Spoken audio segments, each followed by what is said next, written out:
Hey, good morning. It is Thursday, February 27th. I can't believe we're almost to March. Saturday, it will be March. The time goes quick. In a week or two, the trees will start to bud around here, but that means I'm going to have to mow my lawn pretty soon. It's been beautiful weather. As you get older, time goes quicker. It just seems like it was Christmas, the start of the year. Now we're headed into spring. Exciting times. Thank you for being here.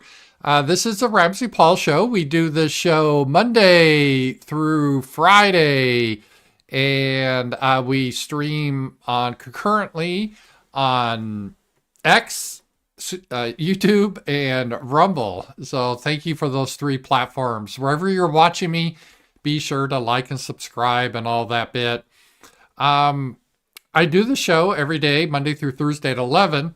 And tomorrow, Friday, though, Fridays, I have my evening show at, is it 8? I think I do that at 8 p.m. Central. It's more, a lot of people sometimes want to watch the show live or they work during the day. So, yeah, you could check me out there. Or I guess a lot of federal employees can watch me during the day now. There's been a lot of layoffs. But I do stream at night. I do appreciate that. And Friday's kind of more kickback. You guys can call in. I put a call in number, kind of like Rush Limbaugh had. You could call in with a question or a comment. So it's fun. It's a different vibe on Fridays, and I appreciate that.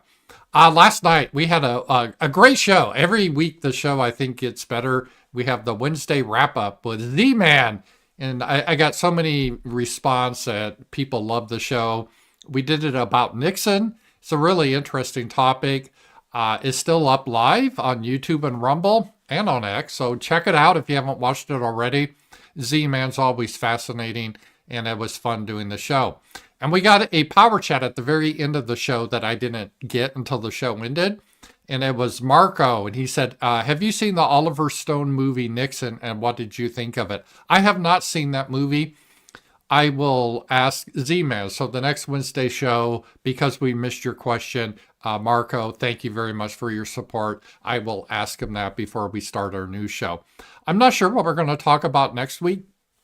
We're kind of talking about doing deep dives on certain subjects on Wednesdays instead of just being current events. Because I do a current event show Monday through Friday, right? And so even Wednesday during the day, I have my news show where we go over the news.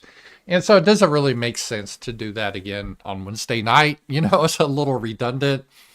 So, and I think Z-Man agrees, and he's a little bigger brain than me, and he likes to get into deeper topics about history or philosophy or ideology.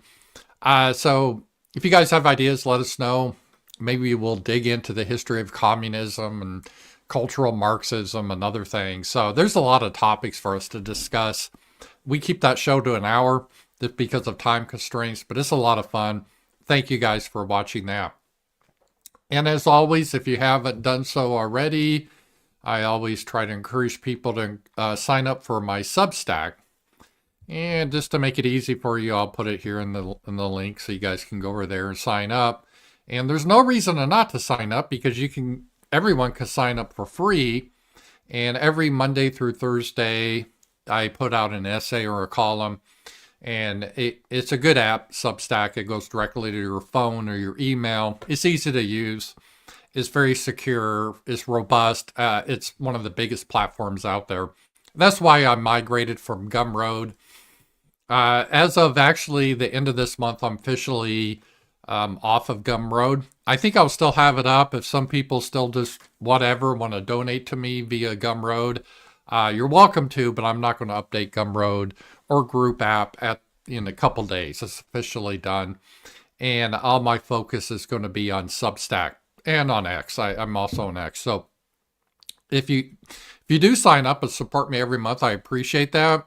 And every Tuesday night, we have a great community session, a roundtable, we call it. And they just get better all the time. Last Tuesday night, I think we went on for like 2.5 hours, just people discussing stuff. And it's more than just politics. It's almost like a community we're building there. And even if you don't want to participate, and again, if you want to participate, you can always hide your face. You don't have to turn your camera on, just, your voice. But even if you don't want to do that, some people, they just like to get in chat and listen, or you can just listen to it. So it's I think it's worth it to do. And then every Friday, so that means tomorrow, I will have a special video to my Substack members only as a thank you to them. So a lot of stuff going on. And then what other content of all this content we do? Oh yeah, the night owls we do. Typically we do Sunday nights. I don't know. We're still, Sasha and I, figuring a set time to do that. We're in the process of moving everything. She's slowly moving into the house here. We were hoping by the end of February it would be complete, but I had car troubles, and there was super cold weather. We had snow, which kind of, in this area, just paralyzes the city. And she's just on a month-to-month lease, so we're like, yeah, just do another month. There's no hurry. And also in March, it's a lot warmer than February, especially in these parts. So it'll be just easier to get through that. So looks like the end of March. But at that point, we'll probably have a regular time for night owls. Night owls are just kick back and talk about culture and movies. Sasha's a huge movie buff. She sees a movie every week, I think, almost, if not more. And I go to a lot with her. So we kind of review movies and talk about that. So that's fun to do too. So a lot of stuff going on, but I appreciate you all being here. And let's see, what else do I have here? We will just, we'll get started in some of the stuff for today. I want to start domestic again. I kind of divided up by domestic, foreign. And the past week or so, there's been a lot of foreign stuff going on, stories, but I want to try to catch up into domestic stuff. And there's a lot of pushback, and I understand this, and I really do. And there's a lot of good federal employees. I have some that support me. They're great people. They work hard. So I don't want to demonize all federal employees or government employees that they just goof off all day and they don't work hard. I think a lot of them do. But the problem, the government, it's like a big corporation with not as much, without market pressure, because at least corporations have some market pressure. The government really doesn't. So it tends to get bloated. And a lot of people are objecting to a lot of the cuts. And this guy said, America's new efficiency government will absolutely sacrifice the value of human life for profit. Sacrificing human life for profit is not efficient. Well, it's not profit. The government doesn't do a profit. It has to do with our existence. I wrote about this today, and it's something that I don't think people are quite understand the severity of the problem we're in the United States with our finances. It's been something that has been building for years. And I wrote about this today. Even when I was young and first voted for president, when I was in university, the deficit was a problem. And there was a lot of doom and gloom of what will happen, all the, you better invest in gold, everything's going to crash. And, the 80s, everything didn't crash. It was actually a prosperous decade. If you invested in stocks, you probably made a lot more than invested in gold. And the same with the 90s. It was prosperous. I mean, it doesn't mean that, obviously there was a crash in 87. It was just a temporary crash and it rebounded. And so then you had, the bank issue in 2008. So there have been some little blips. But in general, it's been pretty good times. And the United States government has just been spending more and more money while we're not taking in the revenue. And we have what we call the deficit. And people, I think, just finally, it was like the boy calling wolf. People kept saying how serious a matter this would be, but no one really addressed it, and nothing really bad happened. That's what you call kicking the can down the road. It's it'd be like if you have a cancer, but it's treatable, but you decide, no, I don't want to go through the treatment. I don't feel that bad, so I'm just going to ignore it. Well, you can do that, but eventually it just gets worse and worse and worse, and then you're in big trouble. And that's kind of what's happened with our deficit. And it makes sense because no one wants to address the issue because there's no real popular or easy solution to it. Well, there's easy solutions, but there's no solutions without pain. And the bad thing is, because we kept pushing this off for years, then when the day of reckoning comes, it's a lot harder. And I think the day of reckoning is coming. And I think that's why a lot of the rich people that formerly were leftists, like even Elon Musk, he used to be a Democrat, Bezos, even Mark Zuckerberg is moving over. I think they really see the serious nature of our financial situation. And I'm not just blaming it on Biden, although he contributed to it. I'm blaming it on all the presidents, basically. No one, and the Congress in my whole lifetime, it's not been addressed seriously. And so the problem that we have here with the deficit, because a lot of people don't understand how this works. They understand the basics. And let me just bring up some of the objections. Obviously, the deficit is somewhat easy to understand. It just means the United States government spends more money than they take in as revenue. And then the deficits pile up, and that's our national debt.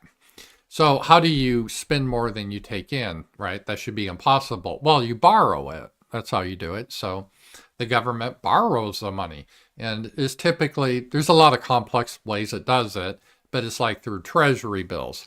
And most of the borrowing isn't done through, grandma and grandpa buy a treasury bill. I mean, you could, but it's usually big. Even countries like China and so forth, they buy our treasuries. So they're loaning us money, and we have to pay interest back on those loans. That's how we bridge the gap between all the spending and the revenue. Because, see, the problem in a democracy, and this is always a fundamental weakness of a democracy, it tends to fail once the population realizes they can vote themselves the treasury, right? So everyone wants the government to spend money on them. Like, I would love to have another stimulus check. Like, yeah, why doesn't the government send everyone $10,000 check? That'd be fun. Who would be against that? But I don't want my taxes raised. No one wants that. So everyone wants free stuff, but no one really wants to pay in. And you got a problem. And that's the problem we are right now. So we have all this debt, and we're having to pay interest on the debt. But now it turns out, and I'll show you this clip, and Elon Musk talked about this, we're reached the point now, the interest we pay on the debt is more than we spend on national defense. And we spend a shitload of money on national defense. We spend more on the Pentagon, the whole war machine, than all the other countries combined. So you take China, Russia, Britain, France, Ukraine, Poland, put them all together, they don't equal what we spend every year. It's extremely bloated. And so we have a ton of money we spend on what we call national defense.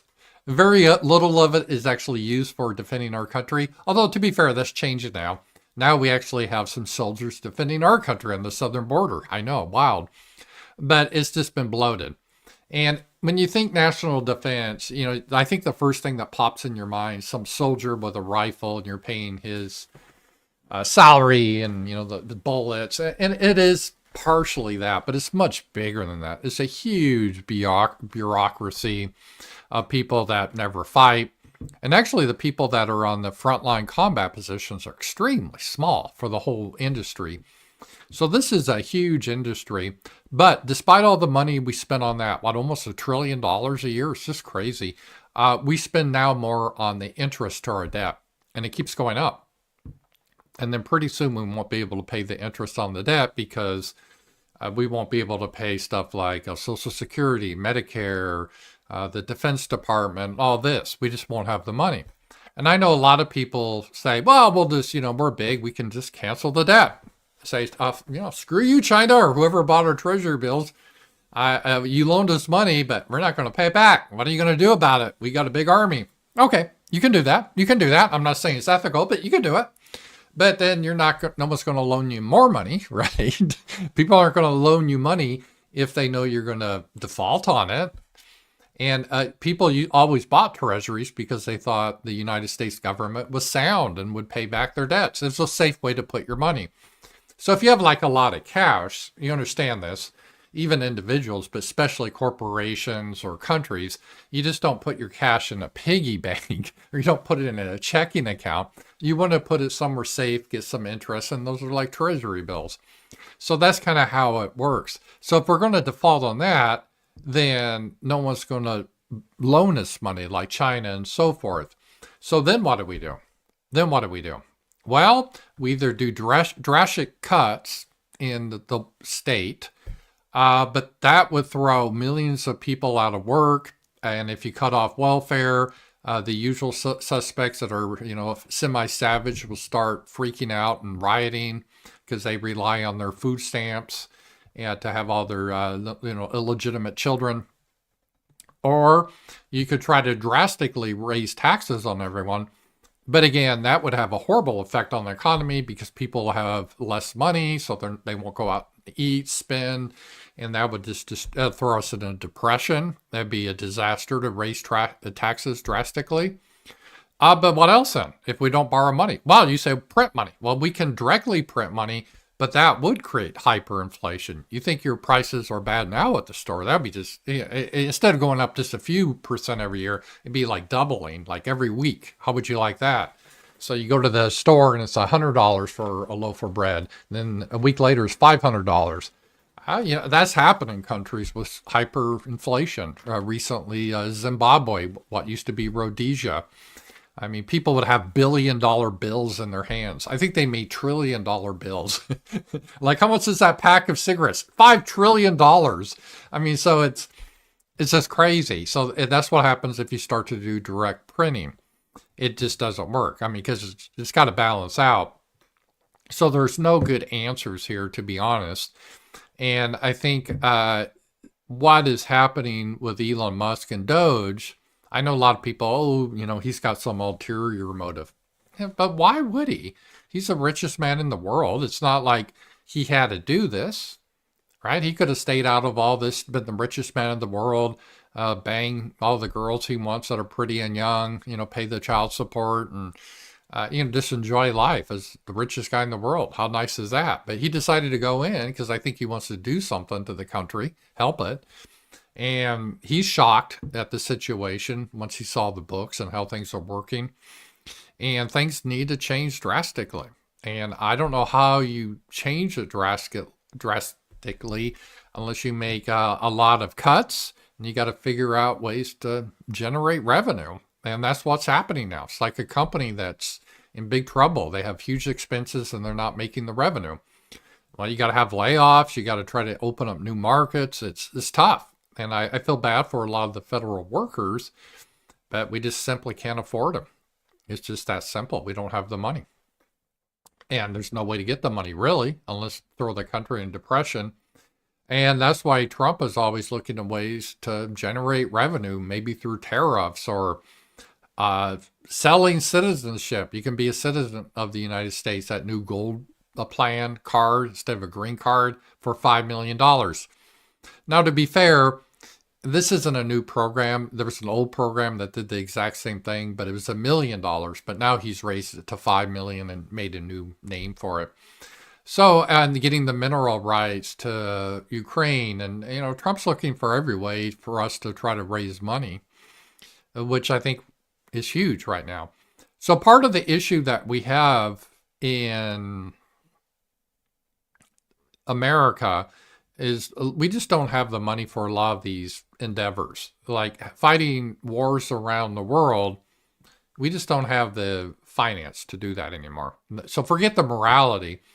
And you could try to make this morality. You could say, well, no, it's immoral to cut spending because it's going to throw people out of work. And how about, the black baby mamas and their illegitimate children, they'll starve and all that. But if you don't cut the spending, the whole thing will collapse and then they'll all starve. So it's a bad situation that I don't think people really understand. And obviously you can't blame Trump, at least this term, for it, because he's just been in a month. This has been building up for a long time.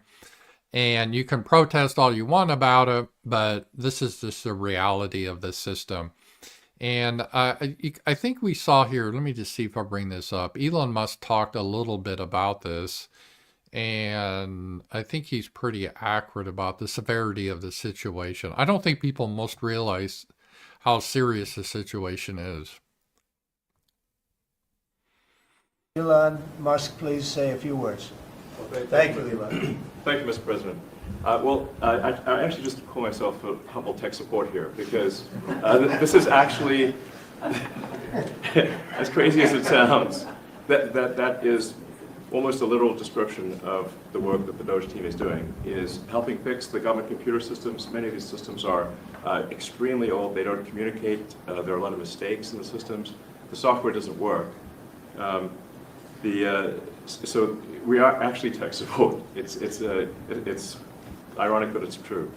The overall goal here with the Doge team is to help address the enormous deficit. We simply cannot sustain as a country $2 trillion deficits.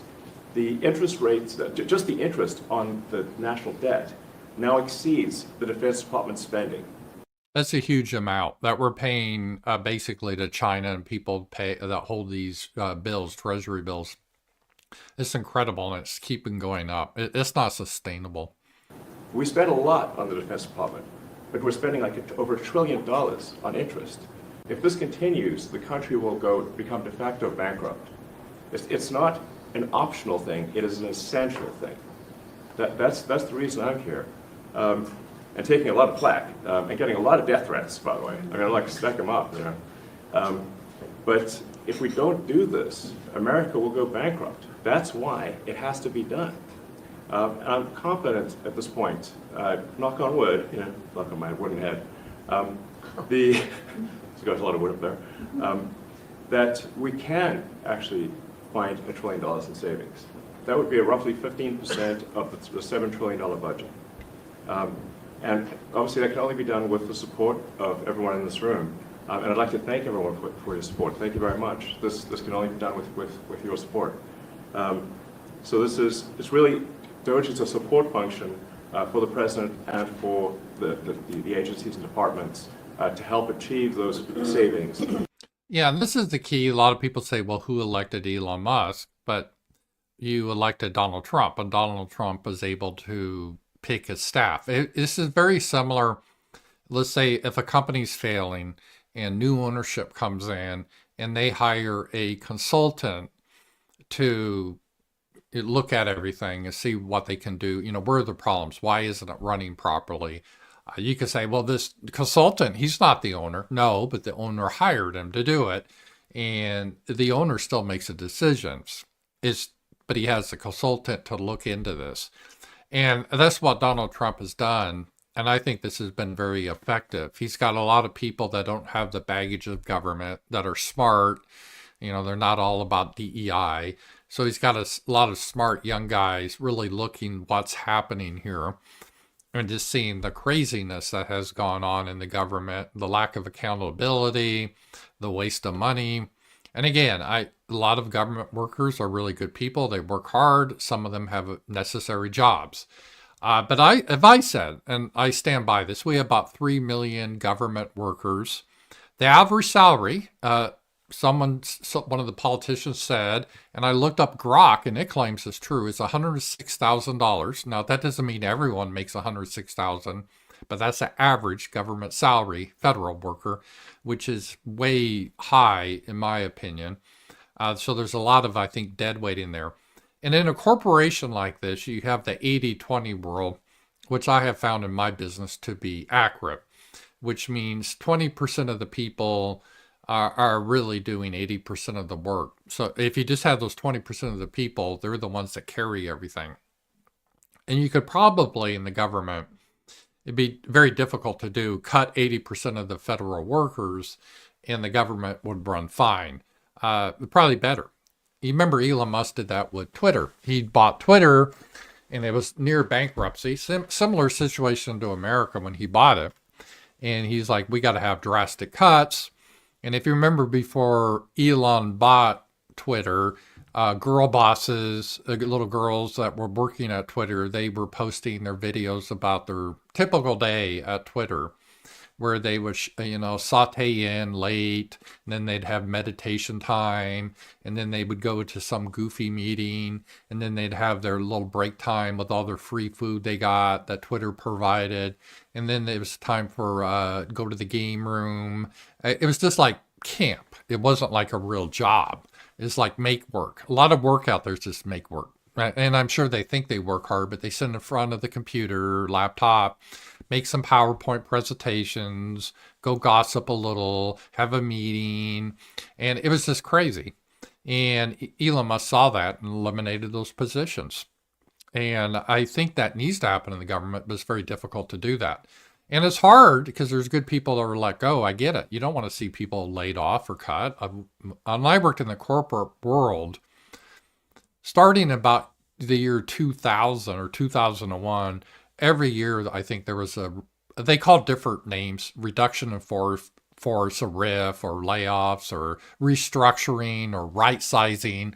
In business, they have all these different euphemisms, but it means you're laying people off. Just to be clear, laying people off is different than firing someone, and from a legal point of view. If you're fired, you can't get unemployment. That's a big distinction. So we had layoffs. We could fire people too, but that was difficult. But that was because of cause. Usually people were fired just because they want to show up half the time. But laying off was common. But it's tough to do in the government. And it's hard for the people. I get it. I mean, there's really good people. It makes it hard. And you can say, well, that hurts the economy too, because they don't have jobs and they can't spend money on stuff. And then they're trying to compete for other jobs, but there's not many jobs out there, right? And it's getting worse because of technology and AI is replacing jobs. And so we do need a government that really looks at this holistically. And I always thought Andrew Yang, he has a lot of issues, but he was one of the first to identify the potential problems with robotics and AI. I've often seen this, that eventually you just don't need as many people to sell their labor in the workforce. You won't need as many workers because of robots. And as powerful as AI is getting, you don't need artists, you don't need actors, you don't need musicians, you don't need most things now. And that's the bitter truth. And so how are these people, what are they supposed to do? Just die? They can't sell their labor, so they're just supposed to die? I don't think that's a good idea. Now, if we had a good government, it'd work with the business to say, no, we're trying to do what's best for the people, the citizens. And if we're able to get more robotics and AI, this should be a good thing. This should be like utopia. People don't have to, why should people have to work an average of 40 hours a week? Why can't we make it 20 hours a week and they make the same amount of money? You could do that if you had AI and robotics. Or if you don't need as many workers, then maybe we should encourage women to stay home and just have one income families. That would open up. And we definitely don't need immigrants. We're full because of AI and robotics. We don't need more people. We don't need H-1B visas. We don't need Indians over here. We got robotics and everything coming up. We don't need illegal Mexicans or even legal Mexicans coming in. We don't need that anymore. And that is what's happening. So we're undergoing a profound change, not just in the United States, but I think the world economy with technology. And we're going to have to adapt to it. And I don't think the answer is just to allow people to starve because they can't sell their labor. Oh, fuck you. Too bad for you. AI's replaced everyone's jobs. I guess you could just die. That's not going to go over well, right? You need the government to work with business to help with the American people. I'm sounding like someone else. I won't say who. It's a radical actually caring about your people. But that's what the government needs to do. So I do think things should need to be restructured because this isn't just the federal government. This is going to be the same issue with corporations. They won't need as many people. And there's a serious problems here in the government. And to effectively find 15% in reduction in fraud and waste. And we bring the receipts. So people say like, well, is this real? Just go to doge.gov. We line item by line item, we specify each item. So, and I should say, we will make mistakes. We won't be perfect, but when we make a mistake, we'll fix it very quickly. So for example, with USAID, One of the things we accidentally canceled very briefly was Ebola, Ebola prevention. I think we all want Ebola prevention. So we restored the Ebola prevention immediately, and there was no interruption. But we do need to move quickly if we're to achieve a $1 trillion deficit reduction in financial year 2026. It requires saving $4 billion per day, every day, from now through the end of September. But we can do it, and we will do it. Thank you. I'd like Yeah, that was a good message from Elon Musk. And I know a lot of people hate him now. I kind of get it, because, he's a rich man. He's trying to cut spending. And what does he know? All these people are out of a job now. It's tough. I get it. But I don't think he has an ulterior motive. He has no reason. He's already the richest guy. It's not like, it's not like he's trying to steal your social security number to get your little check. He doesn't care. So this is a tough situation we're in. And there's got to be a lot of real cuts. And another thing that makes me mad is a lot of these stuff he's identified. Let's say we spend $400,000 on queer theory opera in Colombia, the country of Colombia. And that was a real thing, by the way. I don't know if it's 400,000, might have been a couple million, of queer interpretive dance in Colombia. Well, obviously we shouldn't be spending money on that. But the counter I get is, well, that's just a drop in the bucket. That's not a lot of money compared to everything else. And you're right. But these drops in the bucket eventually add up. First of all, we shouldn't, even if we were super rich and we had like vaults of gold, we had extra money we didn't know what to do with. Well, if we had the extra money like that, it should go back to the taxpayers because I could use it. But it shouldn't go to something like queer interpretive dance in Colombia. Obviously, even in the best of times, we should not spend money on that. But we're in extreme financial problems as we are in the United States, and we just can't pay for shit like that. And that adds up because it's just not one of those are all over. And so all these things make a difference, and we just really got to get back to basics and just fund what is really key. And you notice Trump's even talking about this. This is Trump. Again, he was kind of like, in some ways, an old school Republican, loves the military, all that. And he's talking about cutting the size of the military 50% if he can get Russia and China to do that. And Putin said he's maybe willing to do that. And I think Trump's doing that, and he's real pro-military because he just realizes we can't afford all this anymore. We can't afford a bloated military spending. And so there's going to have to be a lot of changes that are going to be very painful here. And some more on this here. Some of the stuff that Doge has identified is so wasteful. And they do try to be transparent where they see this. Agencies often have more software licenses than employees, and the licenses are often idle, meaning they're paid for, but they're not installed on any computer. For example, WinZip. There's 13,000 employees, and they have 37 WinZip licenses. So what this is an example of just a lack of management or poor management in the government. Obviously, you should have someone as a management function looking at, okay, do we have the proper licenses for software? We want to be legal. We're not going to go to Pirate Bay and steal some software. We're going to pay for the software, but we're going to manage this. We're not going to just, and when someone like leaves or they're no longer in the department, we can transfer maybe their license to someone else if we get a new person, but not just buy another license and keeping the old license idle. That's probably what they were doing. And it was mostly out of laziness, again, because they don't really give a shit, because they're not held accountable.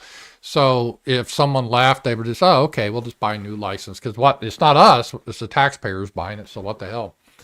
That's got to change. That's just an example of how there's been a lot of poor management that has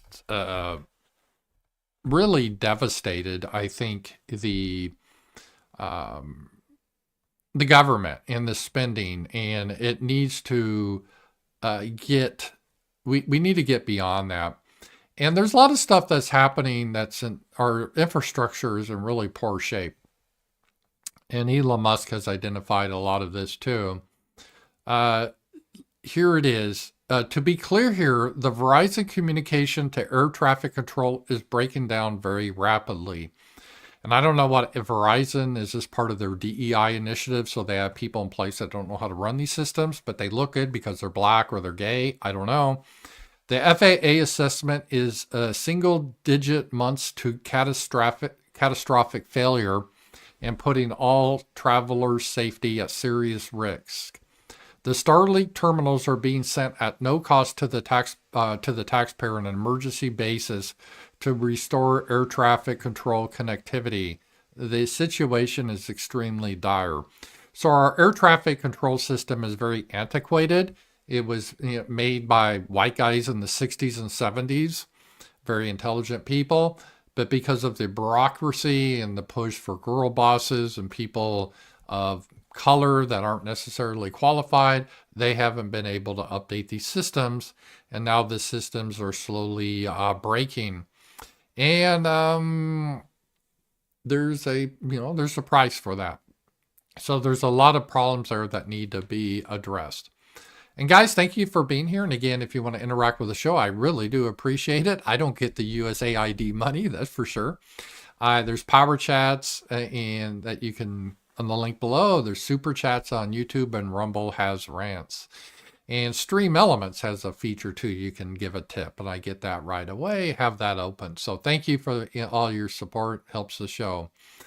Let's see here, like even just a $5 for like a cup of coffee would be appreciative. So, okay, let's see here. Go over some more of the domestic stuff. We're going to get a lot of screaming about these cuts, and 880 billion in Medicare cuts is the saying a lot of people are going to die. Well, then they need to. We need to, I don't really care in many cases, because it turns out a lot of these cuts, it turns out we were paying Medicare to a lot of people overseas, not even Americans. There's been so much fraud in this that it needs to be cleaned up huge, and this needs to happen. So, but we'll see a lot of sad stories and, little poor black babies with tears on their face. You can already imagine the media is going to be doing that. But the downsizing is happening. And again, I do feel bad about some of the people this is happening to, because a lot of these are good people. They follow the rules. They've done everything right. And it's sad. It happens in private business all the time. But the government's been pretty immune. The area around Washington, D.C. and Virginia, they always had good times. Even in bad times, they've had good times. But that's finally changing. The Trump administration has directed all federal agencies to prepare for significant downsizing by March 13th. So we're going to see significant layoffs happening within the federal government. And again, I don't think it's just Elon Musk trying to secretly get more money for himself. It's the situation, we're out of money. And we got a huge deficit, and it's a critical situation. And this is hitting even the IRS. The IRS is going to be closing 120 offices nationwide, and they're going to be laying off thousands of employees. You remember, wasn't Biden going to hire 8,000 more IRS agents to hassle people? That's gone. Not only we're not hiring those people, but we're firing thousands. And this comes after we, the people, overwhelmingly voted for Doge to audit the IRS, and apparently they're moving quickly. That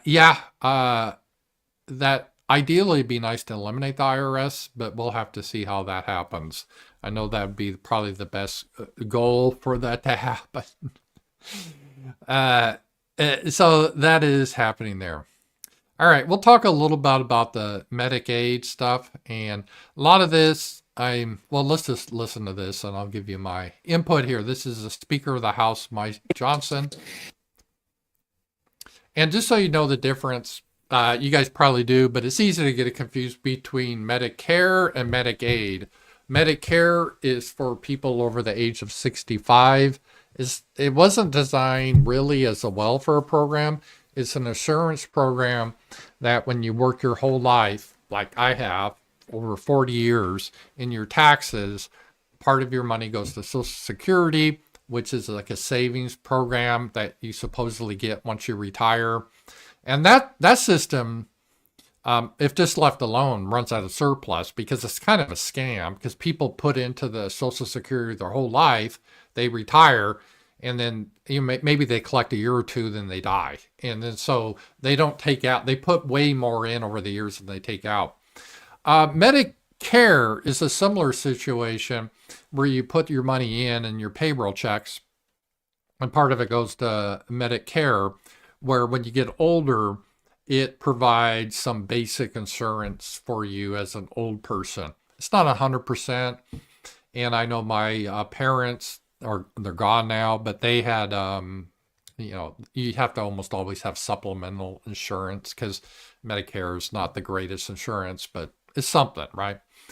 Medicaid is basically for people that don't work and they sit around or whatever. They get Medicaid, so they get like free health care. The rest of us has to pay. Now, if you're low income, let's say if you have a low income job, you can get on Obamacare. You don't really qualify for Medicaid. Qualifying for Medicaid is really tough, technically, because even if you have a low paying job, you usually don't qualify for it. Now, you can get on Obamacare and get a reduced subsidy, get a reduced rate you have to pay. But Medicaid, just think, the welfare queen that keeps popping out kids, right? She's going to be on Medicaid. And she doesn't work. She just stays home all day. That's what Medicaid's for. So let's take a look at this here. I challenge you or anybody on your staff, do a word search for Medicaid on the resolution that we passed last night. You will not find it. That is not part of this equation, okay? We're talking about finding efficiencies in every program, but not cutting benefits for people who rightly deserve that. Work requirements for Medicaid. That is something that is public opinion polls almost 90%. You don't want able-bodied workers on a program that is intended, for example, for single mothers with two small children who's Well, I don't like the single mothers. We shouldn't be encouraging that either. And I put out a post today on X, and I've always stood by this. If you're going to be an unmarried mother, or is it inseminated person, I guess they call it now, in Wisconsin. For you people in Wisconsin, what we use the term mothers, I guess your governor said it's inseminated person. But if you have all these illegitimate children, it should not be us to have to pay for it. And if you want to collect welfare, it should be with a stipulation, okay, we sterilize you. That's really what it should be. So if you want to have these illegitimate kids, you're responsible for them. If you want to get welfare, we're going to sterilize you. Then you can get your welfare. There needs to be some accountability for these people. Yeah, I'm for more children being born, but they need to be born with a mother and the father in a responsible family. I don't want, because otherwise it's just a breeding ground for criminals. It's just a breeding ground for criminals. They get pregnant by multiple baby daddies that who knows who they are. And then the kids run feral and wild and they're criminals. We don't have to encourage that. Just trying to make it. That's what Medicaid is for. Not for 29-year-old males sitting on their couches playing video games. We're going to find those guys and we're going to send them back to work. All right, but what if there's no work for them? Because, again, AI and robotics is replacing jobs. So it's easy to say that, but what if there won't be work? Then what do you do? That's what everybody supports. That's what the Republicans are for. And by the way, we find dignity in our work. That's going to be good for everybody. Okay. Are you guaranteeing a job for everyone? I don't think so. So that's where that problem is. So this is actually a bigger issue than just a Medicaid. I think, in general, we as people, we don't want to see poor people. Well, you get medical service no matter what. Even illegals get that. But I think we want to have insurance for poor people. But what do? It eventually just breaks the whole system. There's been a lot of fraud. So it's going to be very difficult on that. One of the things Trump has done, and this should have been done a long time ago because the government's very much involved with healthcare, there should be transparent pricing in healthcare. I've often stated, I once ranted about it. I never know how much anything's going to cost. I have no idea because it's just not posted. And if you call, sometimes it's not even a major amount of money. I have my insurance. Okay, what's my deductible? Oh, it's 50. Then I get there. No, it's 100. I'm like, wait a minute. I called you, said it's 50. What the hell happened? And then maybe I'm billed for 125 or 75. It's just all random. And that needs to stop. We don't tolerate that for any other thing, right? You can't, I agree on a price and I get the service and they send me more bills. And I use the example that'd be like if I negotiate buying a car from you and I say, I'll pay $4,000 for it. And you say, okay, I agree. So I give you $4,000 and I take the car away. And then a week later he said, nah, I really want another $1,000. So give me another 1,000. I'm like, well, tough shit. We agreed on 4,000. That was a contract. That's your problem now. But the medical industry, oh no, they can just send you random bills for whatever reason. It doesn't even make sense. No one understands it. It's a big mess. And this has been a huge problem that needs to be reformed. Again, no other industry can do this. And that's another industry that needs to be cleaned up. The fraud and waste in the healthcare industry. Probably a lot of layoffs in that area too. We have an executive order for your attention. In 2019, during your previous administration, you imposed price transparency requirements on the healthcare industry. This was a significant driver in lowering the costs of healthcare during your first administration. Those requirements were largely reversed by the Biden administration. Now we're reinstating Or terminated, right? Terminated. We're strengthening them. The idea is to make price transparency a key aspect of healthcare policy in America. It's one of the biggest things that can happen to reducing cost in healthcare. It takes a little while to kick in, but Biden ended it immediately upon coming in. Yeah, the insurance providers and the health providers, they don't want the health transparency and pricing. They like it all be confused, and you just really can't get a price from them. Which was a terrible travesty, in my opinion, and we're going to start it up, and we've actually made it even stronger by a couple of major factors, right? And this is personal because even though Sasha and I have insurance, I'm older. I have a cataract. Eventually, I need to get removed. My right eye. It's not horrible, and as everyone, when you get over 50, everyone eventually will develop a cataract. That's just life, and so you'll get one. But my insurance doesn't pay for it all. It doesn't pay very much at all. And so I'll have to pay thousands of dollars, but I would like to be able to get a price. Like, how much is this? I just don't want who knows? We'll do it and we'll just send you random bills. No, and I should be able to go different clinics. They should advertise. We do it for this amount. We do it, for 2,000. We do it for 3,000. Then I could look at the quality, because that's important with your eyes. I can make a decision. But right now, this is not transparent. Anybody have any question on price transparency? It allows people to go out and negotiate and price, and you're not allowed to even talk about it when you go into a hospital or see a doctor. And this allows you to go out and talk about it. And it's actually one of the biggest. There's a couple of people that actually going back a long way that feel that are real pros in the industry feel this is the biggest thing you can do for cutting prices, and it certainly is one of them. And it's been unpopular in some circles because people make less money, but it's... Yeah, because they can just send you random bills. And again, this is outrageous. You want to see this at like the car shop, right? You want to buy a car, you want to know how much the car is going to cost. Because you might say, we won't tell you. We'll just give you the car and just send you random bills. That's not how things work. So I think this is a good thing. I think there should be transparency in the healthcare costs. And I think this will be a good one. So that was a good development from Trump. I'm happy to see that. And hey, I got a rant. Thank you. And thank you guys. And again, you can interact with the show, and I do appreciate it, with both Rumble has rants, YouTube has super chats, and then the Power Chat link below. And Stream Elements, I have a link in there too. get off my lawn. Medicaid is partially funded by each state and part by the federal government, while Medicare is 100% funded by the federal government. Yeah, again, Medicaid, think of it as a welfare program, whereas Medicare, I don't consider a wealth. It's kind of turned into it, but ideally, originally, it was not a welfare program. It was what we call an entitlement, meaning you're entitled to the money because it's your money you put in over the years. That's like Social Security. Now, there's some people on Social Security that shouldn't be. I won't get into that. But the idea, the way it was, is this is a forced savings plan. You don't have a choice. The government, by gunpoint, makes you give part of your money to them. And the idea is we're going to save it for you. Then when you was 65, 67, whatever, they keep raising it.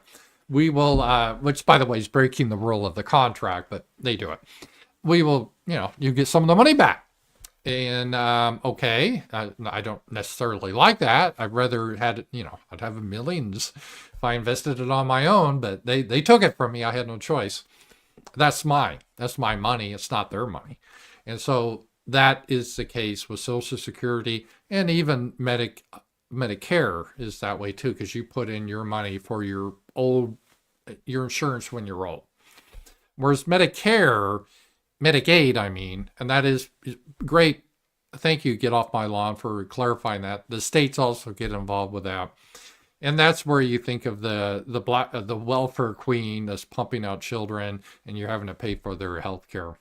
So, yeah, that is where we are on that. So thank you for that. All right, let me see here.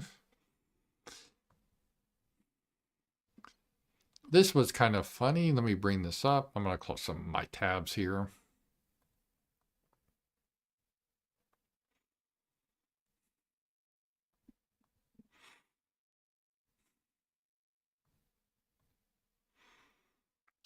Z-Man, he had a good point. It's entirely possible that there's no one watching this other than the cameraman.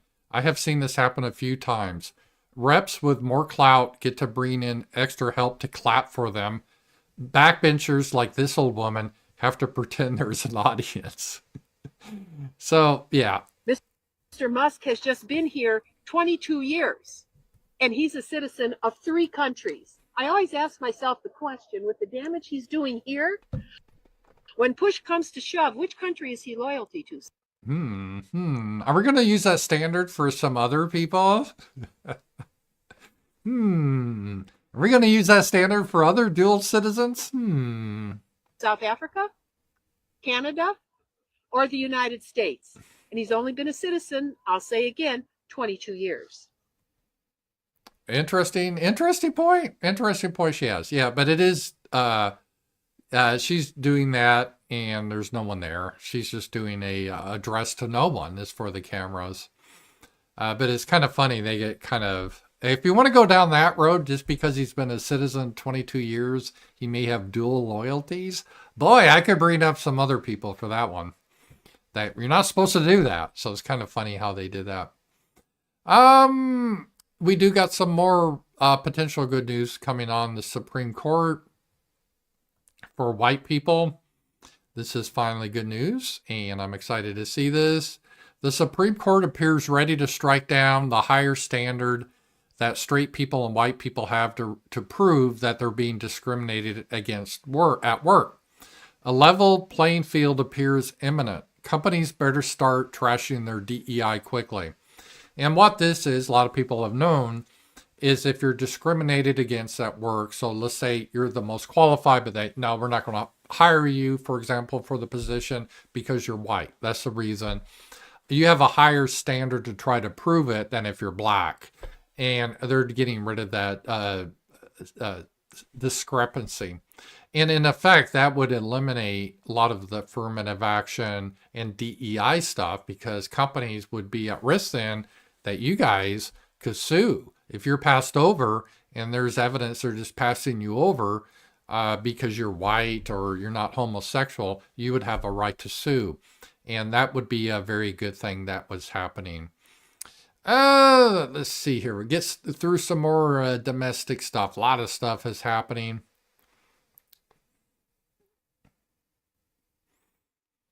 This is the House Judiciary, GOP. New disclosure reveals that the Biden IRS leaked taxpayer information of over 405,000 Americans, and they gave it to these groups that are, anti-white leftist groups. So they gave your tax data to groups that are hostile to you. So the IRS that has done this, these people should face prison. You're not allowed to do that, but they're looking at that. So this is what has happened there. I am not really surprised, but that just shows the corruption that was going on in the government. And just so you understand, and I don't know if they gave them the SPLC, but it'd be like if the IRS at SPLC or the ADL or these NGOs of Soros, hey, can you give us taxpayer information so we can hassle people, try to get them fired? The IRS says, sure, here, I have the data. Those people need to go to jail if that's what happened. And I'm not saying those groups got it, but that's in sense what they were doing. All right, the FBI now. This is what we need to do. We need to stop playing the nice guy. We got to play tough. And Kash Patel and the FBI have launched an investigation into the former corrupt director James Comey's spying on President Trump's 2016 campaign. Comey and the Obama FBI sent 2 female honeypot agents to infiltrate the Trump campaign, traveling with Trump as well as some high-level staffers. Worse, this was an off-the-books operation, and the Trump FBI is attempting to locate those agents.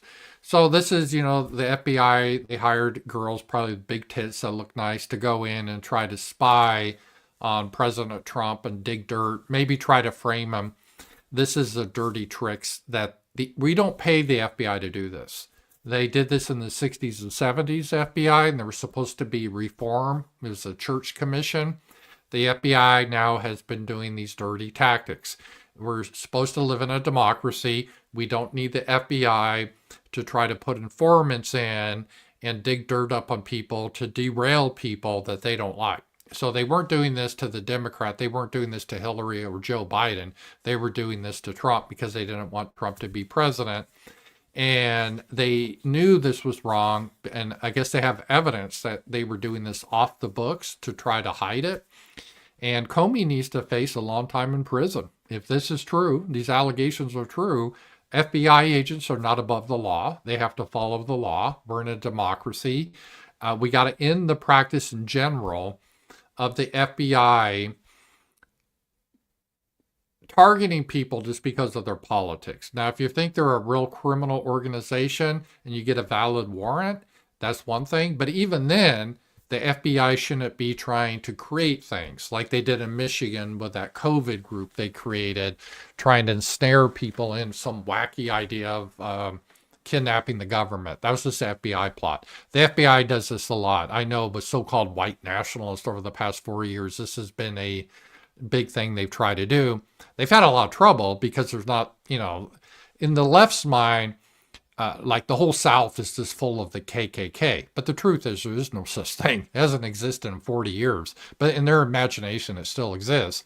So they've pulled the FBI to infiltrate these groups. And the FBI's like, well, there aren't any. What do you want us to do? Well, create your own ones then. See if we can get someone.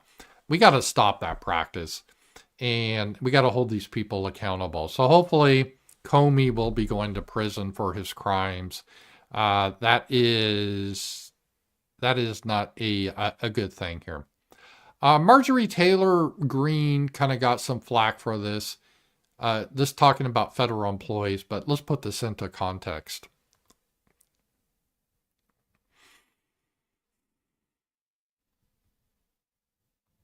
You can protest all you want outside of departments of this government. You can protest all you want, but the American people disagree with you. You're protecting the bureaucracy. The bureaucracy is not a business. Those are not real jobs producing federal revenue. By the way, they're consuming taxpayer dollars. That's correct. And that doesn't mean they're not necessarily valuable jobs. We have very valuable jobs that are paid by our tax dollars. I would say The police force, at least conceptually, is a valuable function. I know there's a lot of corruption, and I could get into that. I'm not saying every police officer is great. Okay, but put that aside. The community gets together. Okay, let's get together. We'll have taxes, and we'll pay someone to arrest the bad guy. So it does have a legitimate function. But she's right.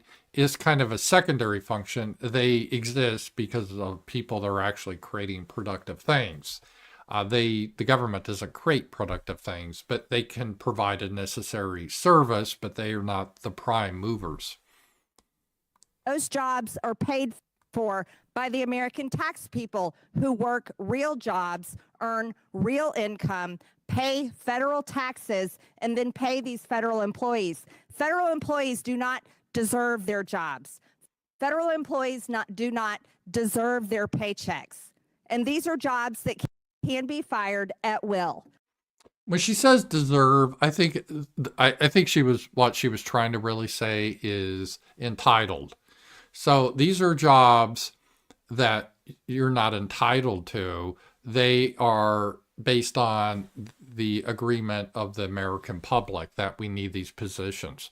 But you have no inherent right for these jobs. Just like in the private sector, you don't deserve a job or entitled to a job. You got to earn your way. And she's saying this, the federal government is the same situation. And that's a big paradigm shift, because in the private sector, everyone's used to layoffs and everything else. In the government, it's been very rare. And she's saying, well, they need to understand that's no longer the case. And we got a lot of issues here. And just to show you some of the issues we have with the economy that I think is a little worse than people are letting on. U.S. auto loans delinquency hit 3% in Q4, the highest in 14 years. Serious delinquencies now surpassed the 2001 recession and the 2020 crisis level. So a lot of people are struggling out there. And the economy's not as in good shape as people thought. And again, Trump's just been in a month. I can't blame him, although I can blame him for his first 4 years. But this has been going on for a long time, and we need to definitely work on this here. All right. J.D. Vance says something interesting. I want to cover this a little bit, because it kind of deals with a lot of what we talk about and about identity and what it really means to be an American. And let me just show it to you here. I'm surprised they haven't denounced this as being anti-Semitic yet. During my Senate campaign in 2022, I met a Ukrainian American man in Northeast Ohio. He was very angry about my views on the conflict and my desire to bring it to a close. J.D. Vance is one of the key people helping to try to end the war in Ukraine. You are trying to abandon my country and I don't like it. And sure, I replied, your country is the United States of America and so is mine. I always found it offensive that a new immigrant to our country should be willing to use the power and influence of their new nation to settle the ethnic rivalries of their old. The Ukrainians did this. I wonder if there's any other group that's done this. Or is that's a canard or a trope? He's right. One of the most important parts of assimilation is seeing your country as the USA as part of the bargain. If you're welcome to our national family, you ought to look out to the interests of the United States. It's always been a very difficult question. It's the difference between is and ought, meaning what things ought to be versus how they are. So people, when they come to this country, they should leave their ethnic biases behind them. But in reality, they don't, because blood is thicker than water. And because ethnicity nationhood is based on ethnicity. I've talked about this many times. I talk about the difference between sex and gender. You know, humans don't have a gender, they have a sex. It's actually important. And nationhood means blood. It's related by blood. And you may not like it, but that's the definition. That is the Greek definition. The word natio means birth. And so you could say that all these people that don't really have any ties to the United States should put our loyalty first, but they're not, because that's not their people. And this is always a tension of trying to make this work. And you can make it work, I think, to a lesser degree, is as long as you have a super majority, and then people maybe will assimilate. Like over the years, I would say the Irish have assimilated, the Italians, and the Polish, even though it was difficult, but they were able to do it because the country was majority Anglo-Saxon. That's who founded and built this country. And so they were able to integrate. And some other groups have too. Blacks, just because of some other realities, haven't been able to very well. But other groups, they have no desire to. They consider their country where they came from. This is why you see all these protests against deportations. Even people that are supposedly Americans, they're waving the Mexican flag because they don't have any loyalty to this nation. They just like the high standard of living that their people are unable to create. So they like to get here for the higher standard of living. But paradoxically, it makes them very upset at the people that provide it because there's some envy, because they know their people can't create that. So it's a weird hatred that they get. It's not really healthy. They'd be happier in their homelands and try to improve their homelands. So that's why you see they're here waving the Mexican flag, because the obvious question is, well, you're free to go back. Why don't you go back to your homeland and fix it? Well, because it's a shithole, right? They don't want to go back. So they want the nice Apple iPhones, and they want the rule of law. They don't want to live a place where drug cartels are beheading everyone, where you have heads on the bridges. They don't want to see that. So they leave, but then they don't really have any loyalty to our traditions, our country. They're just trying to escape their shitty country that their people created. And guess what? They create the same thing in our country, because people create the nation. People are the nation. The country's a political designation, but the nation's the people.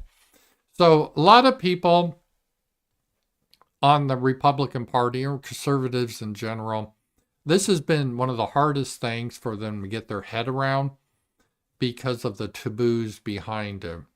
The taboo being the ethnicity, or the people are the nation. And they want to adopt the left-wing position that people are interchangeable units. Now, they may have different cultures, but if you take a person, raise them in our culture with our schooling, education, they will be like us. This is what I kind of joke, I kind of quip. They think that inside of every person around the world is secretly a white guy. And we just need to educate them and they'll turn into a white guy, basically, with our views, our way we look at the world.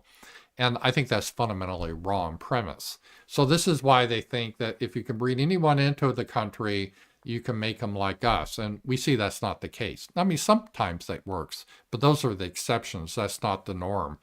And you can have, a small amount of people where it's not going to create disruptions to the society.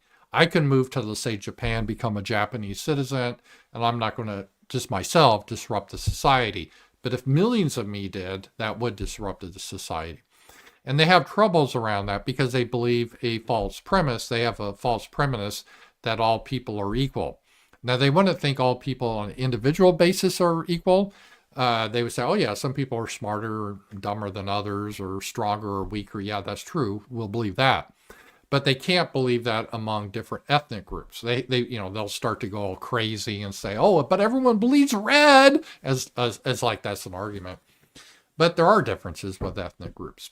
It's just a fact. You may not like it, but that's reality. And so because they don't want to be called racist, they can't really, it's very hard for them to solve this problem. They don't know really what to do. They kind of know, but they don't want to go there And so they circle around, oh, it's because Democrats are in charge. Oh, we don't have enough fathers, or, all things that there's some truth to it, but that's not the core of the truth. So, J.D. Vance saying something like that is true, but just saying that doesn't make it. So what's the result of this? I would say the answer is they shouldn't be in the country. That solves the problem. They're not compatible with us. Whereas a Republican, oh, no, there's a lot of great people. We just got to assimilate them. I'm like, well, the problem you're going to have, a lot of these people are like, well, why should we have to assimilate? Why don't you be like us? And so the whole assimilation idea that was, oh, that's white supremacy. Why should we be like you? So it doesn't really work. And so what's the point? Is you either keep the people out or you have some magic formula to make them like us? Well, that's not going to happen. We've tried it. It doesn't work. It's not like, oh, we just got to get better teachers. They'll be like us. No. I mean, it's genetics. I don't know what you want to do about it. So, yeah, I mean, you can point out the problem. And I'm good for J.D. Vance for pointing it out. But then like, okay, now what? Now what? So what do? You say a lot of these people, they have loyalties to their prior homelands. Okay, well, what do? I would say you just keep them out. That's how you do it. That solves the problem. So it's interesting. I mean, but he was able to identify the issue. I guess that's more than a lot of people are able to do. So, but that is a fundamental problem. All right. The other thing is there's some hysteria. Robert F. Kennedy Jr. was confirmed was it just a couple of weeks ago, right? And they've done this whole bullshit thing that he's anti-vaccine, which he isn't. He's fine with plenty of vaccines. He just thinks vaccines should be tested, make sure there's no harmful side effects. But that doesn't matter. They have this narrative that he is anti-vax.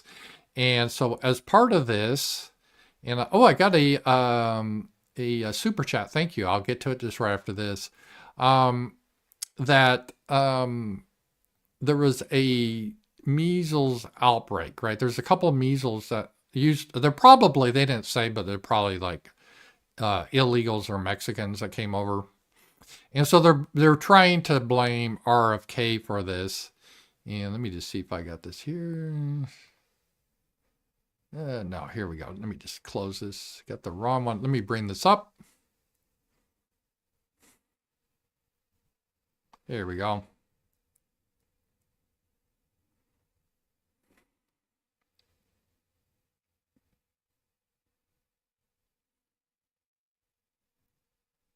Okay, here's some data. Deaths in America from 1999 to 2025. Suicides, 1 million. Overdose, 1.5 million. Heart attacks, close to 18 million. Measles, four people during that whole time and over a decade, 2 decades have died from measles. And someone died of measles the other day in Texas, and the media is going in hysterics. I mean, it happens. It's very rare. It has nothing to do with RFK Jr. He hasn't implemented any policies, but they're trying to imply that he's a reason for it. So this is a typical media doing their big lie bullshit. And let me just bring this up here. Here's my thank you, David Steele. I appreciate this. A former Corps of Engineers bookkeeper told me that in the 1930s, at the end of the year, they would push surplus overboard into the Mississippi River to use up their funds so the federal budget would not be reduced the following year. Yeah, this happens in the government, and it actually happens in corporations too. I was a part of this. I saw this happen. It's very inefficient. And in case you guys know what this is say like you get allocated your budget for the year, your department of, I don't know, say $1 million, just throwing that number out. $1 million you get for the year. And if you go over budget, that you're naughty and you get in trouble. So you got to try to stay on budget. But if you go under budget, so let's say if you only spend $800,000, you don't really get a pat on the head. They're like, oh, wait a minute, we're giving you too much money. We're allocating $1 million for you, but obviously you don't need that. You only spent $800,000. So for next year, we're going to make the budget $800,000. So there's no incentive to cut because it actually could hurt you. So, you can have a lot of fluff. You don't want to cut the fluff because that will just cut your budget. And that happens in the government and it's happened in private corporations. It's a real problem. And yeah, thank you for that. And that was Daniel Steele. Yeah, that definitely is a real thing. It's not a good thing, but it is a real thing that has happened here. All right, here. I got a power chat, and this is from Steven. Steven, thank you very much for the power chat. He says, I'm very happy with this paradigm shift. For all the acceleration naysayers, I suggest there's no visible mechanism for stopping the rightward drift of our people. This is a good change for us. We need some economic breathing room. Yeah, I think there's a lot of, I think the right just means being aligned with the reality. We're dealing with the reality. And right and left, those words have been, or those terms have been kind of confused because I was joking about Z-Man. We both are old enough to remember when it used to be left-wing people in Europe would take it to the streets to march against U.S. military buildup, Yankee go home, or building up nuclear weapons. We got to eliminate nukes. I can remember leftists used to do that. They were anti-war. Now it's like flip. Now they're protesting that we're leaving Europe, that we want to reduce nukes, and we want peace. They're protesting that. So there's been a big, this is crazy. So I don't know what these terms really mean that much anymore. And I'm a nationalist. You call me right wing. Well, there's some things I think the government, I'm not just a anarchist. I think the government has a role. Like I said, I think to protect and help our people, that should be the role of the government. So I'm not anti all government. I think we do need a government. But I do think we've had a paradigm shift, and it has to, because things just are going to work. And even if you got Trump out and you go, oh, okay, we'll just put another like Biden type in and we'll just start spending all this money again on the government and all these programs. Well, that doesn't change the fact about the interest payments, and that will just accelerate the problem.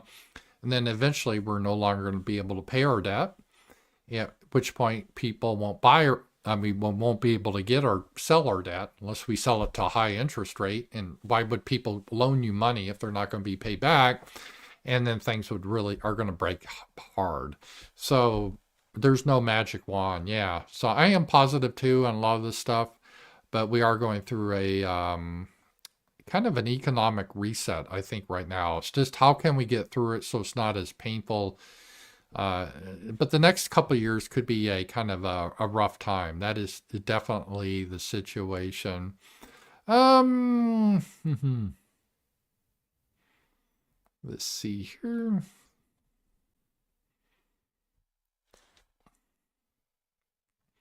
Let's see. We got a couple other things. Let me go over a little bit of the foreign stuff. I'll have to read about today, but Trump is meeting with the president or prime minister of Britain, Macron. Macron he met earlier in the week, the French guy. Now he is, the French guy, this is aside, isn't there some weird thing like Candace Owens is claiming his wife was a man? That's the weirdest thing. There's a picture of his wife. When she was young, she looked kind of pretty. I don't get the idea that she was a man, but I don't know. He married like his teacher. She's a lot older than him. It's a weird situation. But he met Macron, and now he's meeting Starmer. And he doesn't like Starmer. I don't like Starmer. Starmer's part of the British Communist Party or Labour Party, whatever they call it. And he's trying to get Trump to agree to provide security guarantees. Well, let me back up. The Brits and the French, they have this really harebrained idea that's not really grounded in reality, that there'll be like a ceasefire, and then we'll send peacekeeping troops into Ukraine and to enforce the peace. All right. But what they really want, though, is that they send in their, and the Brits, they don't have a big army anymore. They don't have many weapons. I don't think they could defeat the Arkansas militia here. They're just weak, right? But they're going to send in like 3,500 troops. This is their idea. And then if they should be fired on by the Russians, they basically want the United States to save their ass and get into a war with Russia. Zelensky likes this idea because this is his goal. He wants World War III. He wants the United States in fighting Russia directly. And J.D. Vance, as you've seen, and Donald Trump, Pete Hegseth, Rubio, is like, nah, we're not going to do this. We're not going to do this. We're not going to provide you what they call security guarantees.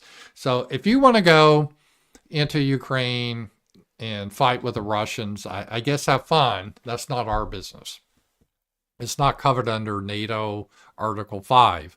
Just like when we fought in Vietnam and the North Vietnamese attacked us, Britain did not have an obligation to send troops to Vietnam. That was a part of it, NATO. So the NATO Article 5 guarantee is, for example, if the Russians should attack London, the United States would have to respond. And that's still in effect. But if Britain wants to go on another adventure in Russia, like they did over 150 years ago in Crimea, I guess they want to repeat that. Well, have fun, but we're not obligated to bail your butts out of that. So Starmer wants to come here and try to convince Trump to give him some sort of security guarantee if they put some British troops in Ukraine as part of a peace settlement, which is fanciful anyway, because one of the reasons for the war is that Putin and Russia didn't want Ukraine to be part of NATO, and whatever you want to call NATO, even if you don't call it NATO, they do not want European or NATO troops in Ukraine. Even if you don't call them NATO troops, he doesn't want British troops in Ukraine. That was like one of the primary reasons for the war. They're very insistent upon that. Trump has been very clear. Ukraine is not getting in NATO. Just forget that. Quit repeating that. I don't know why you dumb shits keep bringing that up. That's not happening. So I doubt Russia would agree to a peacekeeping force like that anyway. So it won't happen. And if you ignore what Russia wants, then you're just sending in people to get in the war. And Trump said, yeah, we're not doing that. So I'm not really sure what Starmer's trying to do here. Maybe Trump can humiliate him a little bit. That'd be good. He can bully him, send him back to Britain. But that's what they're trying to do there. So hopefully we'll get a resolution there. A couple other things about the Ukraine situation, the mineral rights. And let's get into this.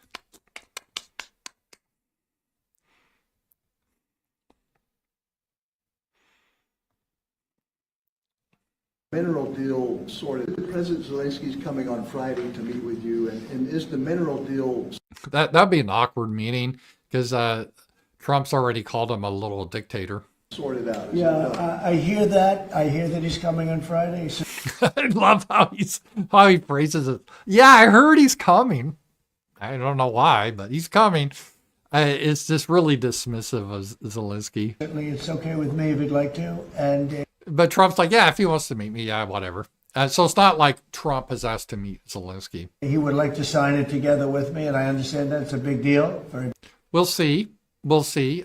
Just the other day, Zelensky, it seems really by the hour. I don't know if Zelensky's behind the deal because he changes his mind every hour. And I'm not joking. He changes it all the time. He says, yeah, I'm for this deal. Then no, I'm never going to do this. And no, I'm for it. And no, I'm against it. Zelensky's not reliable, right?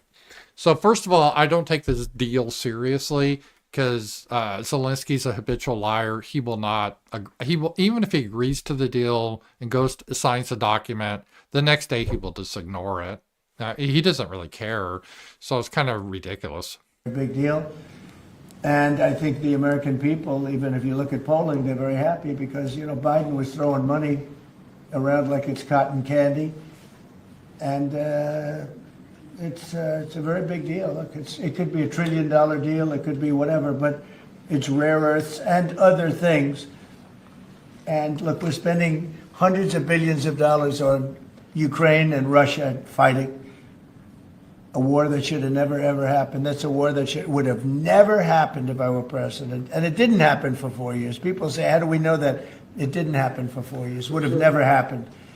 And nevertheless, this guy went into this situation and he spent money like nobody's ever seen, $350 billion. The other thing that we don't like is that Europe has spent $100 billion. We've spent $350 billion. Europe gets their money back because they spent it in the form of a loan.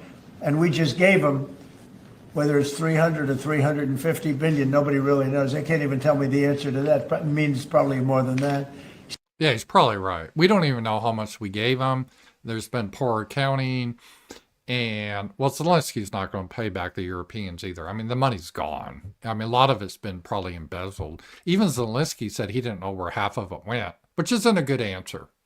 It's not a good answer. If someone's giving you money, a lot of money, and you ask, hey, how are you spending the money? Where's this money going? And you're like, I don't know. That's not a good answer. And that's the answer Zelensky gave to Trump. So what we're doing is now we're saying, look, we want to be secured. We want to get that money back. We're helping a country through a very, very big problem, a problem like very few people have had. Shouldn't have had this problem because it shouldn't have happened, but it did happen. So we have to straighten it out. But the American taxpayer now is going to get their money back plus. So part of this is, again, because of our financial system, everything is around now getting our money back. You know, where's our money? Give us our money back, bitch. That's what Trump is trying to say. And Zelensky's like, I don't have it. And he goes, well, great. Then we'll take your minerals. I bet I'm skeptical this will ever happen. And I wrote an article about this, but for many reasons. One, most of the rare earth minerals are in eastern Ukraine, which are controlled by the Russians. So even if Zelensky wanted to give Trump the minerals, he's in no power to do so.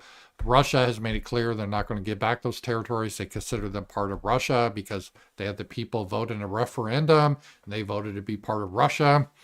Most of them are ethnic Russians. So it's not happening. So I think this was more of a symbolic thing just to show that, hey, Zelensky, you owe us money, but we will see on that. All right, the couple other big things domestically I wanted to cover. A lot of stuff to cover. And as a reminder, I do the show on Friday. The RAMZPAUL show will be tomorrow too, but on Fridays we start at 8 p.m. Central. We do an evening show on Fridays.